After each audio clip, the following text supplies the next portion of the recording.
What's up, guys? It's me, Alan. I'm back with another video. I have another NASCAR Diecast review to do today, and also I have a bit of an announcement that comes with it. They're not necessarily related, but kind of.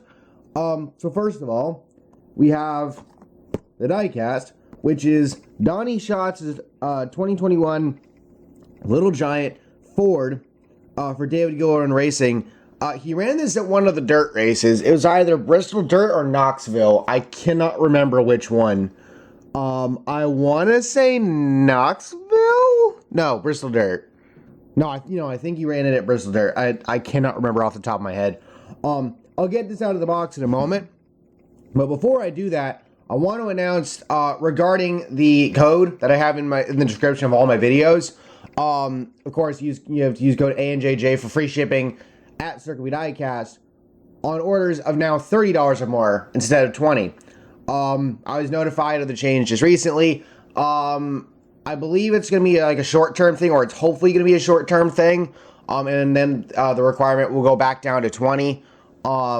It's just with a lot of things that are going on with Circle B Diecast and dealing with getting diecast in from overseas and just a lot of stuff on their end.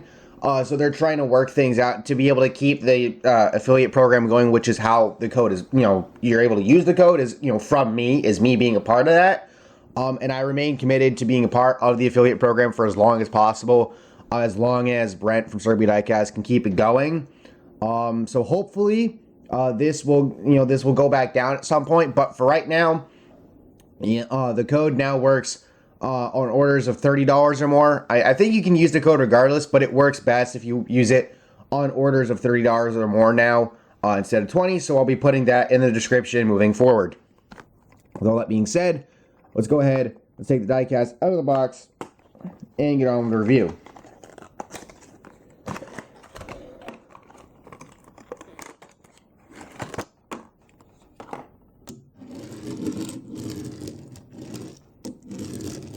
And okay then. All right, so it rolls, but it kind of looks like the right front wheel isn't hitting the ground as much, but it's still able to roll regardless. But here's the diecast out of the box. And first of all, of course, if you don't know who Donny Schatz is, I think he's like a late model racer and whatnot. He's won a crap ton of races in like local racing scenes, in those levels. And things like that. So it was really cool to see him run one of the dirt races. He might have ran both of them, actually. I honestly cannot remember. But it's also nice to see that they got a diecast made for him with this Little Giant paint scheme here. And yeah, it is a really nice paint scheme, though. It's probably one of the better David Gilliland Racing paint schemes that I've seen so far. Considering a lot of them, and of course the back decals are all crooked. Go figure. But all things considered, considering that they have Hunt Brothers Pizza as one of their sponsors and things like that, which is nothing against them. It's just when you get a Hunt Brothers Pizza sponsorship, you know what the paint scheme is going to look like. So this one's different for a change, and it looks quite nice. But yeah, Donny Schatz, if I remember correctly, he got interviewed after one of the dirt races, and talked about how NASCAR does it and whether he'd be willing to come back or not. I hope he does run another dirt race in the truck series, or maybe even Bristol Dirt in the future, because it sounds like that's still going to be a thing. Which, by the way, I said in my race review, I enjoyed it. I enjoyed the race. I just feel like we need to see it without Mother Nature being involved. I don't think I mentioned it in the race review, but the idea that I've been floating around is if you take Bristol Dirt, Kansas, and Sonoma's dates and just move them around. So Bristol Dirt gets moved back to May, Kansas gets moved back to June, and Sonoma gets moved into April. I mean, hell, you could even move it up closer to the West Coast swing, and then move those other races back a date. And the reason why is because, if you've seen pictures of Sonoma in the spring, it looks fucking gorgeous. And it would be, aesthetically, it would be an amazing sight to see the cars racing around actual green grass at Sonoma instead of fucking dirt. You know, because it gets so hot in the summer. And then you move Bristol Dirt back to May, so that hopefully that will lessen the chance of Mother Nature fucking things up. Although Mother Nature can show up whenever, but, you know, all things considered. And then Kansas gets moved back to June. So like Bristol Dirt would be right before what this year's schedule would say is it'd be right before the Texas All-Star race. Assuming if this year's schedule was to stay the same going into next year, all the same dates, all the same races. Kansas would then moving over to Sonoma's spot would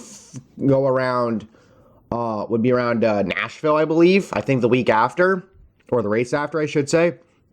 So, it makes sense in a sense that, you know, you move Kansas back a month and it's closer to some other, you know, tracks within that vicinity of the country. You move Sonoma up to April, or even further up towards, like, you know, to be like a fourth race for the, you know, West Coast swing, where you hit Vegas, Auto Club, and Phoenix. And then Bristol Dirt gets moved back to May, and you have a hopefully better chance at having better weather. Because when we finally get a race weekend at Bristol Dirt without Mother Nature involved, it will be better. Now, the other thing about it is that, okay, there's a little bit of looseness in the chassis. The other thing about it is that NASCAR does need to work on its execution of the race itself. Kyle Larson said the week of Bristol Dirt that, you know, he wasn't a fan of them doing the windshields again in the cars instead of like a screen of some sort. Now, I understand why NASCAR didn't do that, and that's because they didn't have the screen tested enough, despite running some tests, like I think a week or two beforehand. But I'm hoping that they'll implement that stuff for next season. And then, as far as the race concept goes itself, I think what they really need to do is they've got to, you know, listen to the drivers a little more on how to run this, especially because you have got dirt guys in your, you know, racing, in your, you know, Cup Series field. Kyle Larson's the big one, but of course you also have guys like Christopher Bell and Alex Bowman and others, you know. So try listening to them, get their ideas, and make the race better. So, and I think they can do that. But I would not write off Bristol Dirt so soon. Again, the last 2 years we've seen Mother Nature impact the race both times. Once we get a Mother Nature free Bristol Dirt weekend for like the entire weekend, I think at that point then you can start making decisions on whether you want to keep it or not. But give it another shot and let's see what happens. With all that being said, thank you all for watching. Love the diecast. Make sure to drop a like on the video, subscribe to the channel, turn on post notifications so you don't miss out on future uploads. Excuse me. And make sure to use code ANJJ for free shipping on orders of $30 or more. That's Circle B Diecast. I will catch y'all next time. Peace.